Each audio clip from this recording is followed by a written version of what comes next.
Moving on to the session for today, I'm more than pleased to introduce our moderator for today, Dr. Louisa Chitour from Plug and Play FoundHER, who has over 10 years of experience in healthcare, pharma, biotech, and digital health industries in Asia and the MENA. Over the last 6 years in the Middle East, she was responsible for assisting government institutions and private players in the biotech pharma sector to strengthen their vaccine manufacturing capabilities from MEA region and Pakistan. Louisa, you can come take the stage. Thank you. Thank you, Pavani, and thank you for the Thai team to help us launch this Middle Eastern chapter of FoundHER. So a bit about me and FoundHER. Next slide, please. So I'm Dr. Louisa. I'm currently leading the health vertical for Plug and Play here in the Middle East, and I'm really pleased to be here with an all-star panel. But before that, let's talk a bit more about FoundHER. So FoundHER is basically our, and before that, yeah, of course, credit to the Middle Eastern team of FoundHER. As you can see, it's not all female, with Nikita, Faris, and Natasha really supporting us throughout this initiative. And we hope to do way more for the female startup ecosystem in the region. So what about FoundHER? FoundHER is an initiative that was created last year in our headquarters in Silicon Valley. And what it does is basically leveraging the strengths of Plug and Play, the accelerator that exists across 40 locations, and our VC arm in pre-seed and seed to really support the female founders, to connect them with mentors, to curate and dedicated events to raise awareness about what challenges they might face, increase the visibility for those, and increase their chances to access funding, mentorship, as well as business opportunities. So really pleased to talk to you more about that. If we can move to the next slide. Yes, so in a nutshell, we do events, we offer networking opportunities, as well as mentorship and education opportunities. Research, we do our own research, we collaborate with other partners to really identify the gaps internally as a VC on why we are not investing enough in the female ecosystem and what we can do better, but also co-author chapter related to gender equality in the innovation and tech space. And we finally want to leverage our brand to give media presence throughout our events and even our dedicated podcast channel to really give you, amplify the female voices to advance the agenda along our male advocates as well. So without further ado, I wanted to really use the tool for today to engage with you as an audience, for you to participate, for you to share your feedback, but also take the room temperature about female entrepreneurship and what you think about it in terms of challenges, in terms of the current situation. So I invite you to scan this QR code if you have your phone ready. If you don't, just log on www.slido.com and enter FHMS as the code of this meeting. So you can, throughout the session, even during the panel, send your feedback, questions, and we can get back to you at a later stage. And I think we're ready to start with the first question. Yeah. So we want to see among today's audience who is an entrepreneur or planning to become one. So I know there's an upward trend for that due to COVID. So I'll leave a few seconds for this answer. Okay, 50% so far. Good. And 25, so 75%, okay, it's changing. So I'll keep my statistics to myself. Yeah, we collected so far 5 responses. We're just gonna let it play out for a few seconds before moving to the, and feel free to answer, because this poll will not be deactivated. Whenever you log in, you can still participate, and we'll collect those insights later on. So moving on to the next question. So yeah, that is, I expect the answer to be a yes, but every report really tells this story about careers and businesses negatively impacted by COVID, unless you were a startup like Khawla, who's offering mental health support, which was very much needed in those times. But yeah, let's give it a few more seconds before we move into the next one. So this is a question like I to dig deeper into, like if you heard about the imposter syndrome, because apparently female are more likely to be victim of that. So more on that during our panel discussion. Okay. There is awareness gap even to be addressed here. Let's move on to the next question. So in this word cloud, we want to see you populate it with us by telling us what are you think the most common barriers you faced as a woman, or a woman in your entourage faced to start a business in this region. Is it primarily funding? Is it mentorship or lack of access to mentorship? Is it the culture, the mentality? Other, please feel free to, self-doubt. There you go. I see funding is really taking traditions as well, knowledge and access to this knowledge about how to run a business. I think there's still room for improvements, the guidance on the resources available, because, and it's a shame because, you know, we speak to many entities that are doing a lot, yet there's an awareness gap about those initiatives and how to access them. I see stereotypes being still present. You know, we're going to talk more about that and how to challenge that. A work-life balance, especially for the moms, or like childcare, is obviously the primary responsibility for women still in this region and beyond, actually. And really that disrupts our ability to scale up businesses. So, okay, let's keep on populating this word cloud while we move to the second one. And what do we think? It's kind of a follow-up question, because what we want to know here is, what do you think we need, like women here need the most support with when starting a business? Again, is it like mostly funds and grants? Is it like mentors? Is it visibility? Is it like better access to market, or increase the number of channels, like you could explore business opportunities for your venture? Business acumen, financial skills, yes. Although we tend to be good with the numbers, but yeah, I think there's probably a gap there. I see women's business network. I'd love to pick Heather's brain on that, because I know there is a profusion of it, but again, maybe it's lack of awareness or synergies between these different entities. I think we have a lot to talk about based on these answers, and like what we will hear from our esteemed panelists. So again, I will leave you to continue to populate all these questions on Slido while we move to the actual panel, if that's the last question, I guess. Yeah.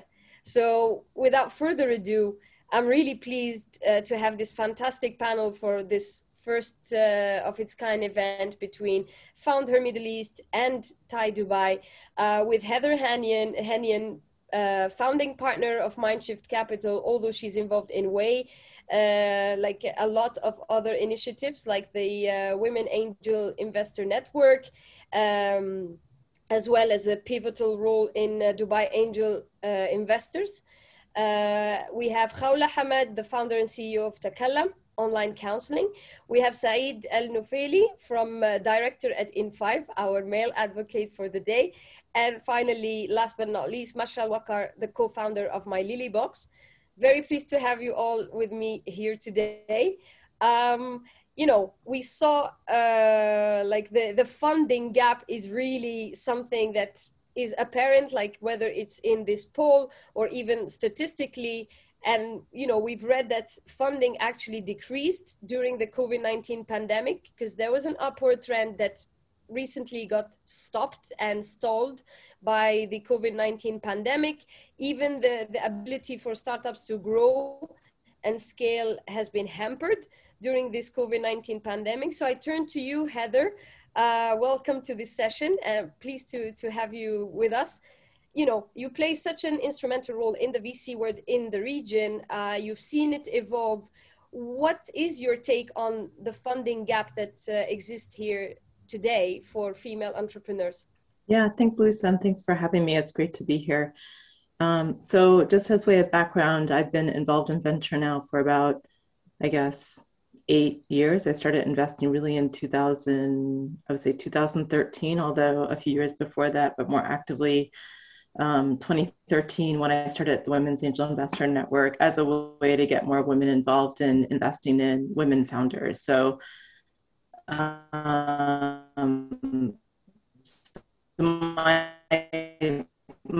feeling, other side of the table, we need more women involved at the at the partner level at venture capital firms as angel investors. There's been more traction, I think, over the years, and Mashal and others can give feedback on this, but I think there's been more success of women getting involved as angel investors. But where I still see a major gap is at the institutional round. So at kind of the Series A. Our sweet spot at Mindshift is the kind of the bridge between seed and A. So most female founders don't raise enough capital at the bridge round, at the seed round, to get to the metrics of the A round, and so end up doing the bridge in between. So I think that's a major issue for a lot of people, but especially women founders. I mean, people know, but only in the US at least, and the data is much worse for MENA, 2% of the founding partners at VCs are female, and less than 10% of the partners at VC firms are women. And we know that if a female founder goes to a VC fund where there's at least one woman partner, she's 3 times as likely to get funded. So if we change that side of the table, we automatically get more capital to women. Absolutely. Thanks. It's a great point by, as soon as there is a woman, like it really shifts the dynamics even at that partner's table to really maybe have more females pitch, like more pitch decks of startups that are led by women. And on that, actually, I wanted to address that imposter syndrome that some of our audience members don't know about. And do you think it plays a role in terms of the pipeline of startups that actually apply like to get investment or, a foot at the door? Is that a question for me, Louisa? Yes. Yeah. Yeah, I mean, I think there's conscious and unconscious bias. So, and imposter syndrome, I mean, I think a lot of women suffer from that. It's, I used to work on Wall Street before I got involved in venture. And yeah, I mean, I did my MBA in finance, and I've been in, finance and math my life. So I think as a woman in that space, we're a minority, even though we're 50% of the population. So I think, it's an ongoing problem in these male dominant industries, of which, venture is one. But I think the bigger issue is more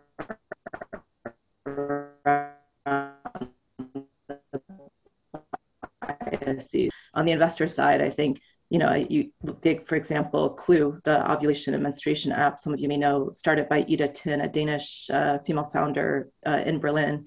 She started this app and, just went to these investors who were basically all men, and they didn't understand it. So they just ignored it, even though obviously it's a major need in the market. It's a massive market, massive demand.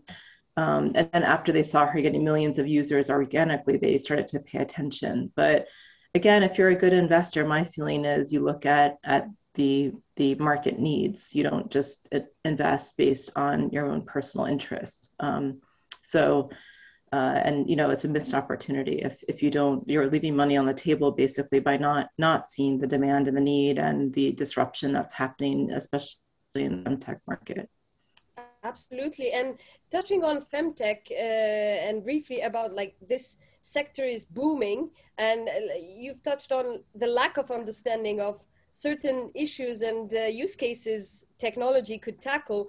Where do you think are the low-hanging fruit for women to capitalize on, like in the future, to have like more ventures? In which industries, which sectors do you really think women are well positioned to get funding? I think the so part of our sectoral focus at Mindshift is based on where we see more female founders. So the 4 sectors we target are health and wellness tech, ed tech, fintech, and food tech. And we did our first closing a month before COVID started. So our fund thesis was not based on COVID, but we've seen massive disruption of those sectors during COVID. Obviously, all the incumbents have massively disrupted. So I think, part of it is women are more active in those sectors because, for example, in education, they are more involved in their children's education, like the point you made earlier about just kind of the women involvement. So, and there was just actually a New York Times article that came out this morning using the example of kind of gender inequity in the household, and how, using the example of summer camps, that the mothers are and it's the same in my household, even though my husband is very, very liberated, I would say. So it's still, we're still the primary, we're involved more in those ways. Even if we're not the ones doing the work, I think we're the ones thinking about it and kind of making the decisions. So 80% of the consumer decisions, household decisions are made by women. So anything that I think is touching consumers directly is a really good sector for women to be in, because it's an area where we see women, especially as us as investors, we understand it because we're the target customers. So some of the, the kind of the grocery, e-commerce platforms, makeup, beauty, those are the typical ones. But I think beyond that, the wellness, and women often think long-term. So I used to work in microfinance, and we always targeted women as the borrowers because they were more creditworthy. They would repay 99% of the time, whereas the men paid back 65% of the time. And because they took a long-term view, they would focus on building their household, their children's education, which might not be, if you've got a 5-year-old, you're thinking about it in 15 years or whatever, right? So you've got to save over that time period to have enough money to send your kid to university. And I think it's the same with business. We're good business builders because we think long-term, we're committed, and we think about things like sustainability. The other thing about women that I'll mention is, and part of what we like as investors, the financial returns are really strong. So in my own portfolio now of 100 early stage tech companies between the US, Middle East, and Europe, the women outperform. And there's tons of data points around this that, I won't go into, but women are more capital efficient, we spend less money, we focus on revenue faster, and the valuation is usually much more rational. So for the investors in the audience, I would definitely encourage focusing on female founders because, even if you're not a feminist and want to create impact, I think just being able to create, getting good, solid financial returns is compelling. And that's what we focus on at Mindshift. So just a quick plug, we're at 47% IRR, our fund. So we invest with a gender lens. We only invest in companies that have at least one female founder or co-founder. So, that's, as far as I know, that's the top performer in the region. So and I think it's because of the gender lens that we're making more money for our investors. Great, and I think it's food for thought for our male listeners in the audience. If you don't, even if you're not particularly close to the cause, I think financial return and pure performance, long-term longevity of these, ventures is another reason to invest more in them. Thank you, Heather. I'll get back to you with questions at the end of the session, and feel free to interrupt us or share your thoughts as I move to the next panelist. But thanks for giving this VC perspective. Moving on now to Saeed, like Alnofeli, who's obviously director at In5, had a previous role as program manager venture building at Shirah in Sharjah. So very knowledgeable about the ecosystem here, particularly in the UAE. So we're going to zoom in a bit into the UAE ecosystem. How, Saeed, of course, welcome to this session. I wanted your take on what do you think has been done by organization like Shira and In5 to really support the female entrepreneurship ecosystem to burgeon in the region, and do you see an upward trend in terms of your tenants and number of startups applying for your programs? Yes, thank you for inviting me. Yes, actually, I was fortunate enough to actually work for Shira, and it was an honor to be led by Sheikh Abadur and Najla Al-Midfa. And our push towards supporting women was big, because we had women actually reminding us as men that we need to push for more women. We need to have, even when it comes to selecting startups, we always had more women founders that are coming in. So we were always supportive of that because of our leadership. And here for me also, having that, always stay reminded. Sometimes, we don't know as men, but we always reminded by women that we need to support women and so on. It's not like we're doing it on purpose, but it's just that the numbers are low. But we've been fortunate enough. Today, if you look at Shira, I think 57% of their startups are actually led by women.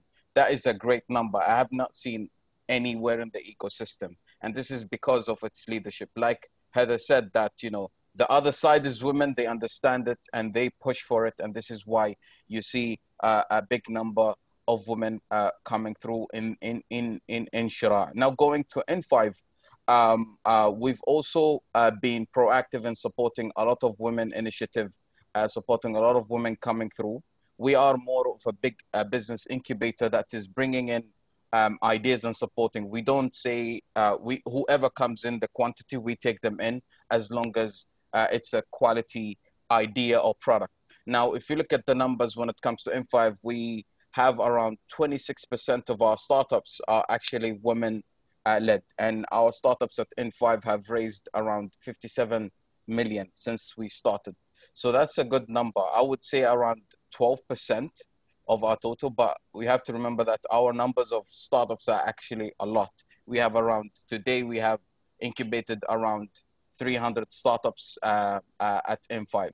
So yeah, but I have seen an increase in women coming through even in our programs. Earlier this year, we've supported we actually had the Emirati Tech Entrepreneur Program, is bringing Emirati engineers and training them and turning them from engineers to become entrepreneurs. And funny enough, like impressively enough, that we had 70% of them were actually women, right? So here we also see the rise of women coming through as engineers and so on. And alhamdulillah, our leadership are very supportive when it comes to that. We have seen a lot an increase of number of ministers as well. So I think in this incubation programs perspective, we've seen an increase of number. Of course, we want to see more, but women are coming through, and we are always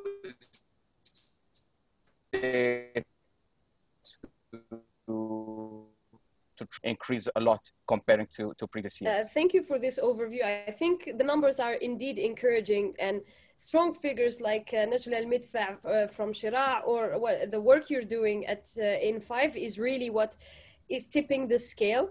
26% is an encouraging number, like the initiative for engineers. And I actually read somewhere, I wasn't surprised, because I read somewhere that the ratio of engineer, like female to male, is the highest in MENA, versus the world. So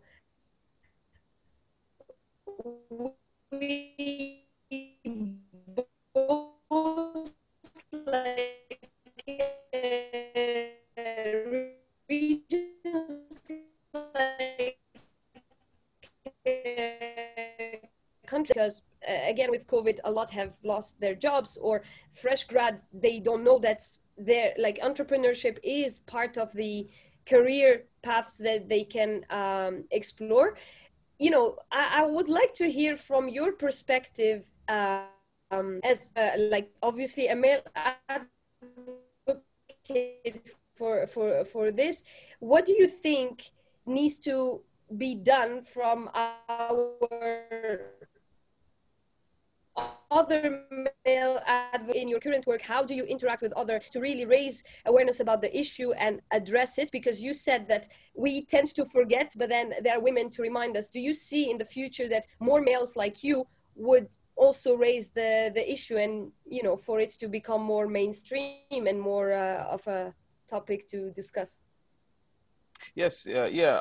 Like I said, is that most of the time males tend to forget, but also sometimes males prefer to, they're more comfortable around men and men than women. But definitely, like I said, we were always trying to increase that number. So in our KPI, increasing the number of women is always a push. And of course, we have a lot of women nowadays in our leadership roles. For example, I am under N5, which is an initiative under Dubai Holding. We actually, in our organization, we do have the gender equality and looking at how we can empower women and women in leadership, right? So there are many things that are being done from the government perspective, from the organization perspective, and also for us as people who are pushing or bringing in new ideas and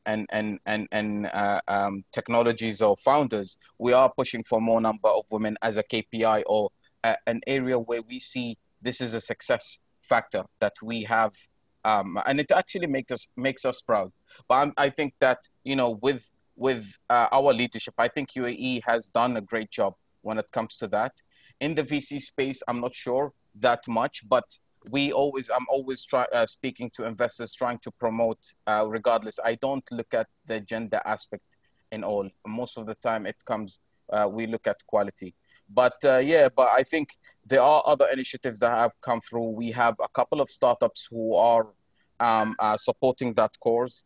For example, we have She is Arab, one of our startups. She is actually promoting, women going into, platforms and be supported with mentorships and so on. We have Aurora 50, who I think you all know that they pushed for the having a woman on boards in UAE registered companies. This is a big announcement, and we were really proud to have one of our startups actually pushing for that course. So yeah, so I think women empowerment, reminding people that, listen, we need to support as much as possible, of course, but we are doing it, and it's one of our KPIs to raise that number as much as possible.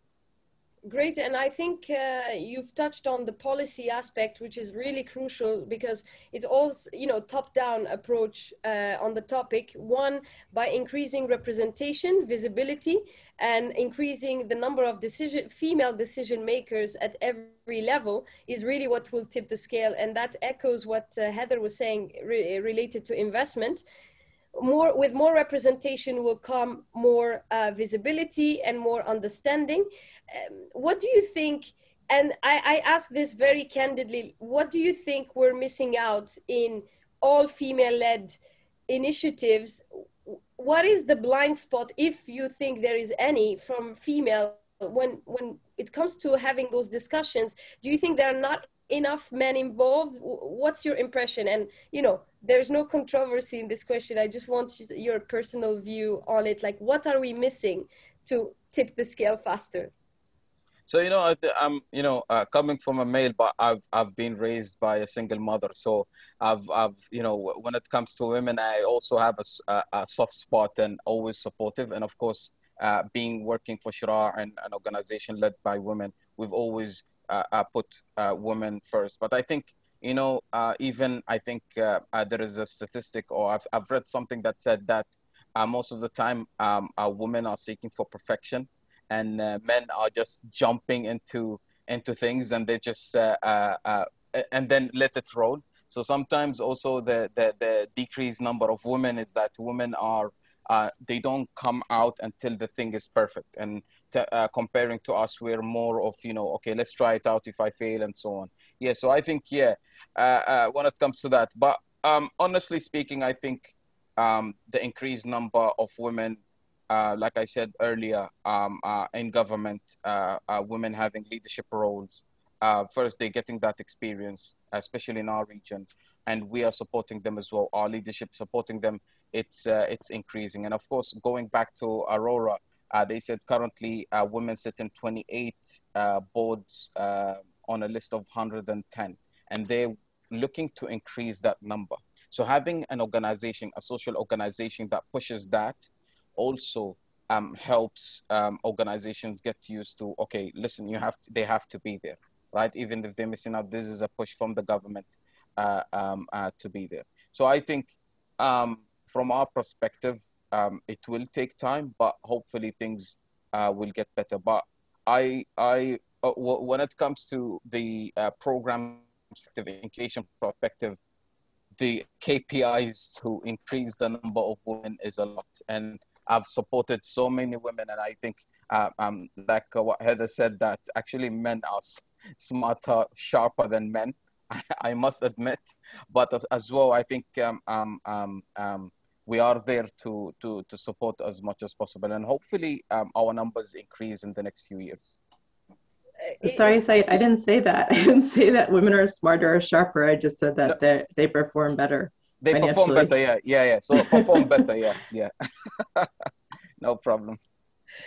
On this note, I think I see a lot of comments, positive comments about, like, you know, having a male perspective on the topic and really addressing the issue from all angles, because that's the space we want to create, where, like, it's not about one gender against the other. It's just like, help us get to the level where you are.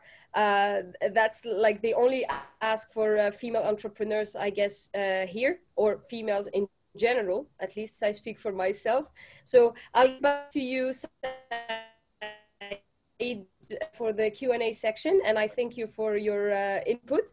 Moving on now to Mashal Waqar, who, like, I don't think I need to introduce you, but like you have so many roles as co-founder of My Lily, co-founder of 60-Day Startup, a Shira mentor. So overlap with Saeed there, and TED speaker. So very pleased to have you here today with us. I wanted to first maybe shed the light on the 60-Day Startup Initiative, and maybe to tell us your experience running that and your learnings from it. Well, thank you for having me.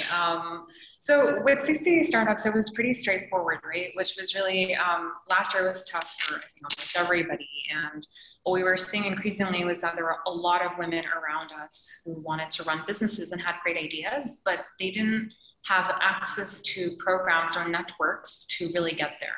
And what I mean by that is essentially, like, a lot of the programs, and what we felt like there's a huge gap between was there's a lot of tech-focused programs, but there's not enough that, like, for women, again, don't even speak like startup lingo, right, who may not necessarily be familiar with terms, but they have a really great business idea that can work. And so a friend and I were catching up. We've both been in the ecosystem for a couple of years, and we felt like, okay, we're seeing this increasingly. It's not sustainable to be mentoring one-on-one just different folks who reach out to us or ask for advice. So how can we build, like, what do we do, right? And so it felt pretty straightforward. We're just like, what if there was a program where, you know, if you are serious about building your business, you do it, and we equip you with the knowledge that you need and practical advice and really everything that you need to go from that early stage to revenue in 60 days. And we picked 60 days because 2 months is a good enough time to get up and going, essentially, right? So that's what we put in, and it was amazing because just between, like, word of mouth spread quickly, and we got more than 100 applications. We didn't have a lot of press or anything around it initially because we just wanted to see how the response would be, and we wanted to make sure that we would have a program that worked. And again, it was the first one, right? So it didn't make sense to have a lot of stuff. I think a lot of times there's just way too much press, but not enough action and results. And we wanted to make sure these women would get to the revenue stage. And so that was the whole focus of it. We reached out to folks in the ecosystem, and it was amazing to just see heartfelt support. Like, Saeed is one of our supporters as well, right? Where, like, there's so many different people in the ecosystem who are more than just so generous with their time and with mentoring and again, wanting to build up the ecosystem. And so we picked 6 women, and we wanted to keep it intentionally small in terms of the first cohort to make sure that, you know, they would have the time and again, that undivided attention. And so we could also just have a lot of learnings. It was the first cohort. So 5 out of those 6 got to revenue. They launched, they got licensed. They're doing so fantastic, like 6 months later. So the program started in December and did start of February. And right now all of them are up and running. And out of those 6, the only one that didn't get to revenue during those 60 days was because of she was building a tech platform, and that took a bit more time.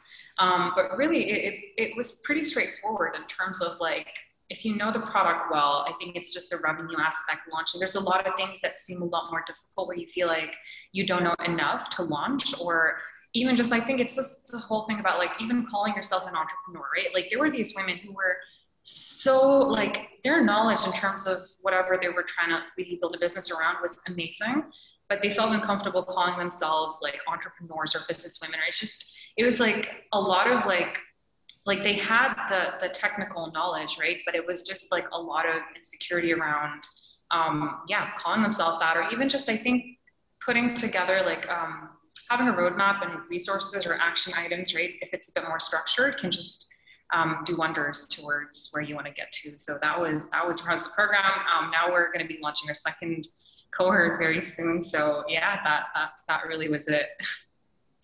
That's great to hear, and I'm very jealous of the KPIs that you have as Iron Accelerators. Is really about like the impact of like on each startup ability to grow and scale, and I think you've done exceptionally well. And you're addressing the gap that the audience was mentioning before, access to tools, like, and awareness about those tools, like one place that they can have access to all these different aspects of running a business, the financial aspect, the business model, the technical aspect, the marketing. Yeah. It's fragmented. Maybe like the issue is fragmentation of the, like, not lack of resources, but accessing it might be difficult. Resources, no, there is a lack of access to resources, but more so a lack of access to the people who've got experience and who have done it. Right, that's the other part of it. Normally, a lot of these entrepreneurs don't have access to these kinds of mentors. And the module was pretty straightforward. So we covered 9 different areas of the business, and a core requirement, which we made sure every single person we picked had, was a minimum amount of capital, because you do need to get licensed. And the second was you need to get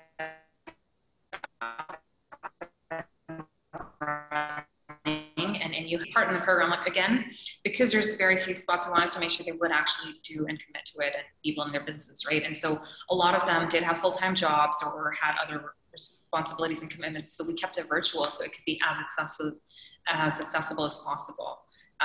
But yeah, it's been amazing to see them grow, and each of them are doing, like, we're industry agnostic, and it was just, it's been an incredible program to build. But there were just so many learnings, because the launch part is what gets, like, people will spend weeks and weeks planning for a launch, whereas you're just supposed to, like, our whole mentality was just like launch and then get it over with, and then just keep trying until you get it right. So it was a very different sort of like fast-paced program, but it was definitely like incredible to see them build and learn. And we learned so much just watching them implement a lot of different ideas in just different spaces. So it was incredible. That's great to hear, and congrats again for this exceptional initiative you're spearheading. Moving on to your role, specifically as a mentor, like, you've coached and mentored like several female-led startups. What do you think are the most common pitfalls?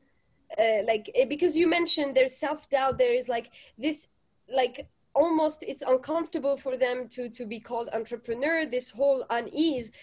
What other pitfalls do you think are really hampering their growth or their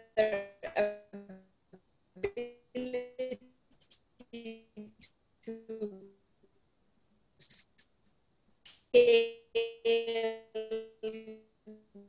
grow and raise funds? Focus on numbers, right? Even if they have strong numbers, I think that's something that I see them sometimes undervalue or not realize how impressive those numbers are, right? Whereas with just the male founders who I've worked with, they're always just like, it's always about like, okay, this is how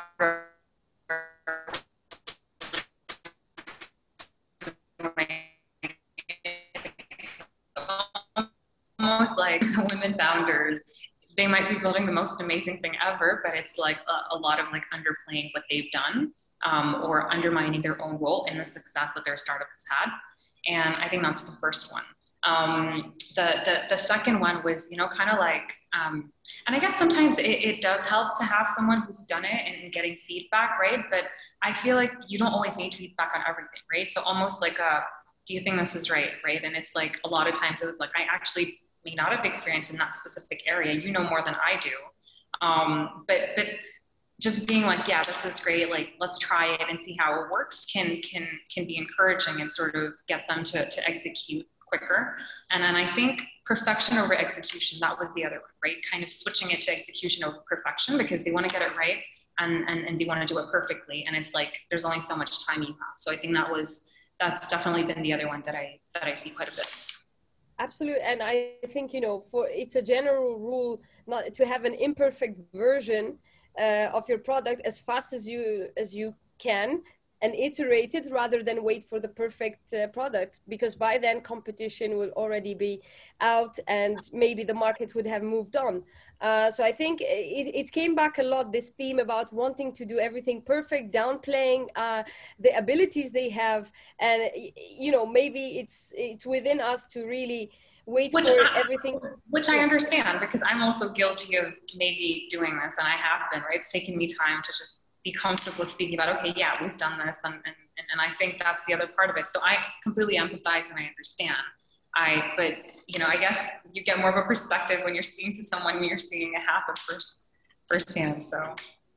Absolutely. Thank you, Mashal, for your input. We are going to get back to you for the Q&A section. Moving on to another founder and CEO of Takalam, Khawla Hammad. I had the pleasure to interact with her through an accelerator program last year, and pleased to see her growth and scale for Takalam, the online counseling platform. So welcome, Khawla. What I want to hear is, you know, we talked a lot about culture, gender bias at the very beginning of the polls. So I want to hear firsthand experience, without naming names, as a founder, when raising funds or trying to secure business, trying to grow your business. Do you have any instances of that, you know, discrimination or gender bias where you saw that, like, if you were a male pitching that exact same product or venture, you would have gone through? So floor is yours. First of all, thank you so much for having me. It's a pleasure to be with you and with the esteemed speakers. To be honest with you, yes, I did feel that. And the reason why I'm saying yes, because it comes actually from within. So I don't want to be looked at, or I don't want to be funded because I'm a woman. I want to be funded because I'm capable. I have a good product. I am solving a huge problem. I want to be funded for that. So trying to label us and put us in a box because I'm a woman, I should get a fund, that is not the right way to keep looking at us, or even us looking at ourselves. Mashal had spoke a lot about the self-doubt and not being confident enough to go on that route, because again, it's a new, like, we're a minority in this whole ecosystem. You don't find a lot of women entrepreneurs in general. So shedding the light on, role models, women who have been there and succeeded, like for example, Muna Ataya from Mom's World, she recently got acquired, her company got acquired. So having more influencers, having more role models will definitely change that misconception. And regardless of you being a woman or a man, you should get funded according to the product and the problem you're solving, as well as you being capable of that. But in general, like naturally, I would say women face more challenges being entrepreneurs than men, especially moms. Like I always like to speak and bring up my co-founder as an example. She was going into the labor room while she's on the phone with our technical team. So it's that much commitment and dedication and belief in what you're doing, and loving what you're doing really will get you to what you want to do or where you want to be. So yeah, I mean, as long as there is belief from within ourselves that we are capable. Because at the end of the day, if I get invested because I'm a woman, you're setting me up to failure, right? So regardless of the gender, again, we should all look at it subjectively, that women or men are being invested in based on capabilities and not gender. Yeah, absolutely. I think it's a great and very valid point. One, on relatable role models. So other women that are moms that also faced, issues, not relatable is the key word here, because they need to come from the same background we can relate to, we can see ourselves in them. And I think that will help in decreasing this impression that we're not worthy, where we cannot be called entrepreneurs, because for us, entrepreneur looks different. It's mostly male. It's the Jeff Bezos. It's the, all these key figures that are male and dominate the entrepreneurship kind of imagination, collective imagination. That's one part. And the other part, and I hear you loud and clear, is that women don't necessarily want to be invested in or believed in because of their gender, but because of the validity of their business, or the solution they're bringing to the table. And even your take on an issue could be different. Like Heather mentioned, the FemTech, we obviously understand this space better as women. And because there's lack of literature, there's, all these bias and misconception about the topics, which put us, at the forefront of those areas. And I think empathy is an inherent feminine quality that you are leveraging for when building Takalam. Probably it's related to that. I'm making assumptions, but we want to people to feel at ease. We want them to confide in us. We want them to be better emotionally and physically. So congrats on that. And speaking of your growth, actually, because I know you're growing fast. I've been following you, and congrats on the recent grant from Hub 71 and ADIO. I want to see, as an entrepreneur, to follow your journey and see how do you continue, or you envision supporting women to join the online counseling adventure, or in general. I know as a role model you are doing that, and you have 1 minute, sorry, to answer that before we hand it back. I'll be as quick as possible. So in general, the area we're in has been, naturally attracting more female than men. And this happened, honestly, was unintentional. And because, again, these girls were capable, we were selecting them, and not based on their gender. But this is one of the things that also, because of the area we're in, again, mental health, mental well-being, men tend to be more stigmatized. And this is one of the conversations we want to keep on doing. We would love to have more men on the team, men that can, deliver and prove themselves. And we do have men on board. And, this is a part of the journey and the first steps we want to take towards destigmatizing the whole mental health topic. So regardless of gender, again, whoever delivers, whoever is capable to do the job is going to be, hired regardless of what their gender is. Yeah, because we don't want to create another in reverse discrimination in reverse. We just want to be more represented and hire people for their talent and contribution. So I thank you, Khawla. Unfortunately, for our panelists, we won't have time for Q&A, but I will make sure all questions are collected, and I'll be sending them to you so that we can disseminate your answers. And your valuable contribution is really, appreciated today. So thank you all for being here. I'll hand it back over to Pavani for Shamima to present more about the program. But yeah, don't hesitate to connect with us, connect with each other, help us, make this initiative bigger, and more female-led unicorns to come soon. Thank you, everyone. Pavani, over to you.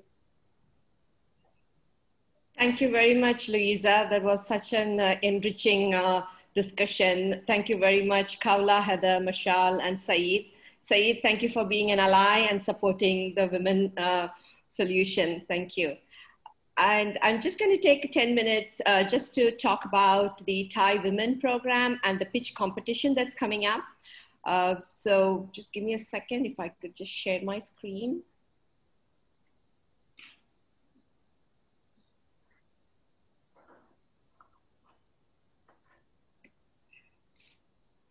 It's going to be hard to carry on with the conversation that's happened, which was really engaging.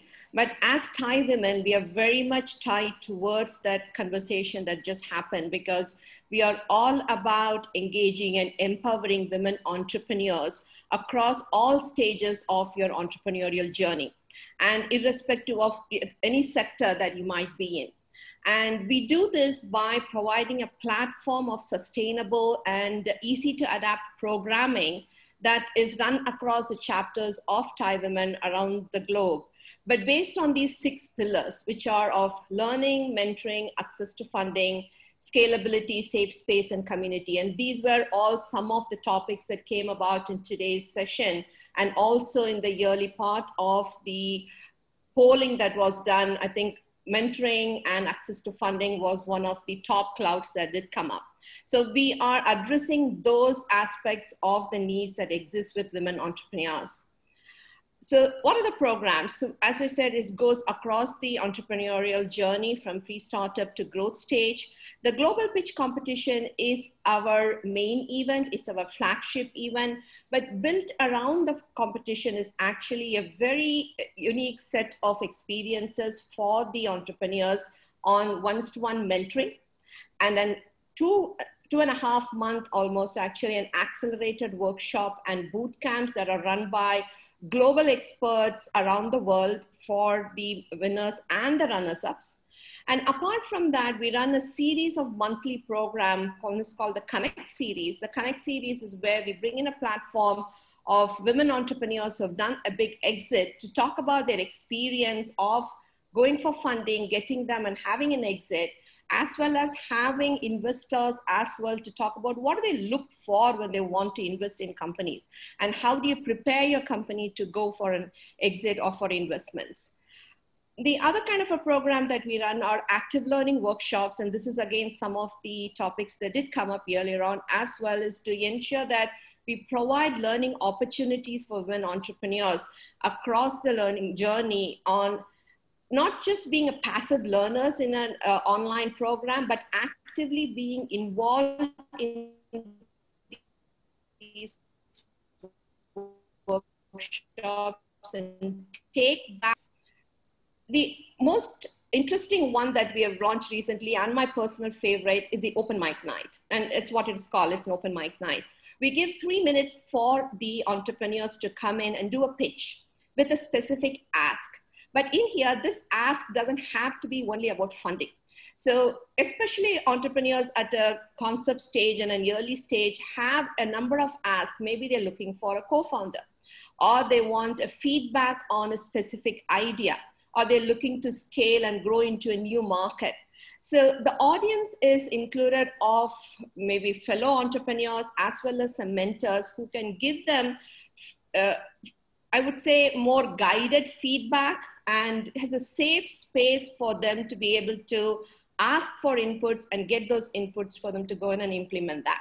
So we're providing a range of programs so that we're addressing entrepreneurs at a early stage as well as at a growth stage. So I want to talk a bit more about the pitch competition, and we are in the 2nd year this year. We started in 2020. Being the COVID year, we still had about 26 chapters from around the world participating. This year, we have 44 chapters participating from around the world for an equity prize of total of 135,000, with the top winners will get. The application criteria is this. So it's a women program. So it's women founded or co-founded, but the pitching opportunity is given to the women founder. Less than 3 years or less than 7 years at a early or a late stage. And the information is up there for you. This year, we decided to expand the MENA program because of the initiatives that are happening all across the regions, encouraging entrepreneurship, but specifically also encouraging women entrepreneurs. So this year, we will have a winner and 3 runners-up from UAE, from Saudi Arabia, Egypt, Levant, Jordan and Lebanon, and rest of the GCC and Middle East. So it's given more opportunities for the women entrepreneurs out there to be able to participate and get an opportunity to win and come to the finals. Why apply? Apart from the prize money, there is a huge amount of advantage, one being mentoring by global experts, participation in accelerator workshops, the networking opportunity that it is providing for these women, as well as access to investors. The applications are open now. It's at thaiwomen.org. For the MENA region, the applications close on the 15th of July, whereas we have closed for the rest of the world. We shortlist the application second week and invite the top 12 for an online pitch, and we select 1 winner and 3 runners-ups.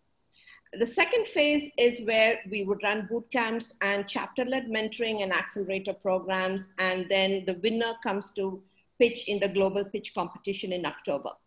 The other exciting part of this year's is that the global finals is going to be held along with GITEX in the GITEX Future Stars event. So GITEX Future Stars is a startup platform, probably one of the most known and most successful, which already attracts a lot of investors coming in there. So we're giving an opportunity for all these women to get access to more investors in this program here. So just want to highlight our last year's winner. It was a MENA program that we ran, and the winner was from Egypt. And we had 3 runners-up covering across the MENA region as well. And some of them have gone on to get additional funding. And recently our Monkey Box company, Rana, also got to participate as a 2021 fellow in the Cartier Women's Program.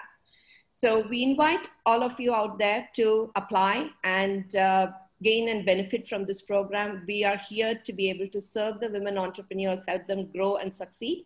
We want to be a part of your success. Thank you.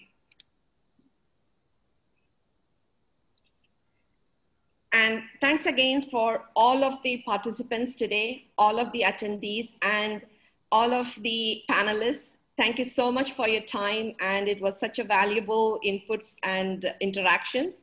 Louisa, you've been an excellent moderator. You've been amazing. Thank you very much for keeping this such an engaging conversation.